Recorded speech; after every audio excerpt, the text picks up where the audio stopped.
السلام علیکم ورحمۃ اللہ وبرکاتہ. الحمد للہ وکفا والصلاة والسلام علی رسول اللہ اما بعد. وقل جاء الحق وذهب الباطل ان الباطل كان زهوقا. خدا کرے کہ میری عرض پاک پر اتلو فصل گل جس سے اندیشہ زوال نہ ہو. یہاں جو پھول کھلے ہیں وہ کھلا رہے برسوں، یہاں خزاں کی گزرنے کے بھی مجال نہ ہو. صدر محفل، مہمانان گرامی اور طلبہ کرام، موضوع گفتگو تحریک پاکستان میں علماء کا کردار. یہ ایک ایسا عنوان ہے جس پر کئی ایک کتب لکھی جا چکی ہیں. تحریک پاکستان اور پاکستان کا وجود میں آنا کوئی ایک تحریک کی بات نہیں، بلکہ ادوار معاضیہ میں چلنے والی کئی ایک تحریکوں کا ثمر ہے. 1857 کی جنگ کے بعد مسلمانوں کو تلاش کر کر کے مارا جانے لگا، علماء کو سوئیوں پر لٹکایا جانے لگا، ان کی کتب کو جلایا جانے لگا، مساجد مدارس گرائے جانے لگے، ظلم و ستم عام ہونے لگا. جب ظلم و ستم حد سے بڑھ جاتا ہے تو پھر اہتمام ہوتا ہے. انہی حالات میں کفر کی آنکھوں میں آنکھیں ڈال کر بات کرنے کی کسی کی مجال تھی تو وہ علماء تھے جو اپنے بچوں کو یتیم کروا دیے، اپنی بیویوں کو بیوہ کروا دیے، اپنی جاگیریں ضبط کروا دیے، مگر جھکے نہیں اور سیدھا کان پر یہ اعلان کرتے رہے، فروغ بنے جو پھرنے ہیں کرتے ہیں ستم کمزوروں پر، ان سرکش رجا پر لوگوں کو قدموں میں جھکا کر دم دیں گے. ہر سمت پر چلتی کرنوں نے شب غم توڑ دیا، اب جا اٹھے ہیں دیوانے دنیا کو جگا کر دم لیں گے. سوچا ہے کبھی اب کچھ بھی ہو ہر حال میں اپنا حق لیں گے، عزت سے جیے تو جی لیں گے یا جام شہادت ہی لیں گے.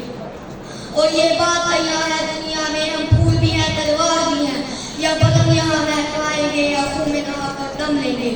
جناب صدر، یہ ظلم و ستم کا طوفان رکا نہیں اور کئی ایک علماء کو پھانسی ہو گئی، مساجد مدارس جلائے گئے.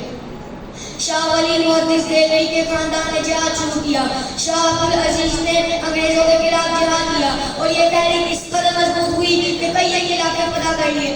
آخرکار اس تحریک کے رہنما شاہ اسماعیل شہید اور سید احمد شہید بالا کوٹ کے علاقے پہاڑوں کے دامن میں لڑتے لڑتے جام شہادت پاتے ہیں اور ان کی قبریں وہاں بھی آج بھی وہاں موجود ہیں اور زبانیں حال سے کہہ رہی ہیں، اے میرے دوست ذرا دیکھ، میں ہارا تو نہیں، میرا سر آج بھی پڑا ہے میری دستار کے ساتھ. مہمانان گرامی، علماء کی ایک لمبی کتار ہے جنہوں نے اپنی جان کو دے دی مگر انگریزوں کی غلامی کو نہ مانا، جن میں ابراہیم سیالکوٹی اور مولوی فضل الحق. آخری بات کر کے آخری شعر پڑھ کے اپنی بات کو مکمل کرتا ہوں. خون دل دے کر نکھاریں گے رخ پر کے گلاب، ہم نے گلشن کے تحفظ کی قسم کھائی ہے.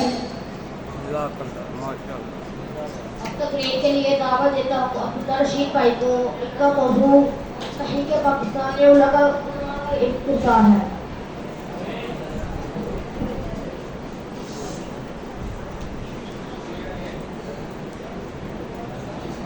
السلام علیکم ورحمۃ اللہ وبرکاتہ.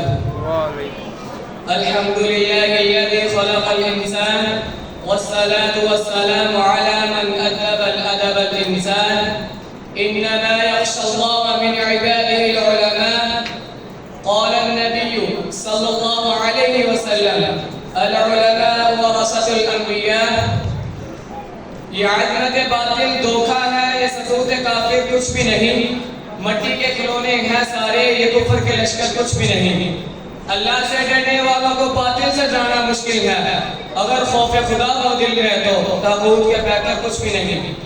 مسند انصاف اور مامور عزت مآب جناب منصف صدر محفل قابل صد احترام معزز اساتذہ کرام اور مستقبل کا روشن سالوں، آج اس عظیم نام سے منسوب محفل میں جس عنوان کو دینے بیعت آ کر آپ کے سامنے معافی زمین کا اظہار اقرار کا ارادہ رکھتا ہوں، وہ عظیم عنوان تحریک پاکستان میں علماء کا کردار ہے. سامعین کرام، جب میں اس عظیم موضوع کو لے کر خطبہ تحریک کی گردانی کرتا ہوں تو میں تحریک میں ہونے والے واقعات کے بنا پر چھت پکڑ کر بیٹھ جاتا ہوں کہ آخر میرے جیسا اتنا سا طالب علم کیسے ساری جگہوں کا احاطہ کر لے گا. میں سوچوں کہ سمندر میں گم ہو گیا. جناب صدر، میرے سامنے جو بات روز روشن کی طرح عیاں ہوتی ہے وہ یہ ہے کہ جب بھی باطل میدان میں آتا ہے تو آپ کی مدد لے کر تو آپ کی مدد لے کر اسی میدان میں حق کی حق میں مختلف صورتوں میں جب استقامت بن کر مقابلہ کرتا ہے. جب باطل شرک و بدعت کے روح میں آتا ہے تو حق موسیٰ کلیم اللہ کے صورت میں آتا ہے. جب باطل مریم کے پاک دامن پر ناپاک داغ لگانے کی کوشش کرتا ہے تو حق میدان میں یوں بولتا ہے انی اعبد اللہ آتانی الکتاب وجعلنی نبیا. اور جب باطل امت مسلمہ پہ ظلم و ستم کے پہاڑ ٹھمک لاتا ہے تو حق علماء کرام کی صورت میں برے سر میدان یوں بولتا ہوا نظر آتا ہے کہ بن نہ سکی بات تو سفینہ ڈبو دیں گے، کہ بن نہ سکی بات تو سفینہ ڈبو دیں گے، رب ساحل کی قسم ہم کبھی بنت طوفان نہ کریں گے. جناب صدر، علماء کرام کی قربانیوں کو دیکھتا ہوں تو مجھے کالا پانی کی داستان ہے اور مالٹا سے لے کر مالدیپ تک کی جیلوں سے چیخ کر ظلم کے خلاف یہ بات آتی ہے کہ کب تک رہے گی کتاب سادہ، کبھی تو غازِ باب ہوگا. جنہوں نے گلشن اجاڑ ڈالا کبھی تو ان کا حساب ہوگا.